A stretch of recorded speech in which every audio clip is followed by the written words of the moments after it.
కర్మ చేయడమే మన చేతిలో ఉంది. ఫలితం కాదు. మన పని మనం నిస్వార్థంగా చెయ్యాలి. ఫలితం దేవుడిపై వదలాలి. కృష్ణుడు ఎప్పుడూ భయపడలేదు. జీవితంలో సమస్యలు వస్తాయి గానీ ధైర్యంగా ఎదుర్కొనాలి. ధర్మం ఆలస్యంగా గెలవచ్చు, కానీ తప్పకుండా గెలుస్తుంది. అధర్మానికి తాత్కాలిక విజయం మాత్రమే ఉంటుంది. కృష్ణుడు బాలుడిగా, స్నేహితుడిగా, రాజనీతిజ్ఞుడిగా మారాడు. జీవితంలో మార్పును అంగీకరించాలి. కృష్ణుడు సూదాముని ఎప్పుడు తక్కువగా చూడలేదు. స్నేహంలో ప్రేమే ముఖ్యము, సంపద కాదు. అధిక ఆశలు మనసును అశాంతిగా చేస్తాయి.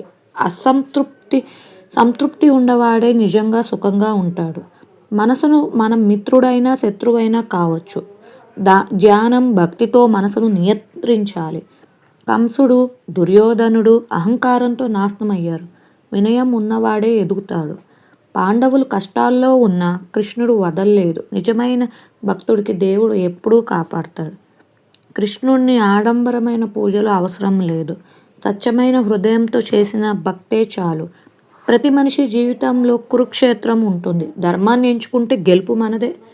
శరీరం నశించేది, ఆత్మ నిత్యమైనది. మరణానికి భయపడక ధర్మ మార్గంలో నడవాలి. ఇదే శ్రీకృష్ణుని యొక్క జీవిత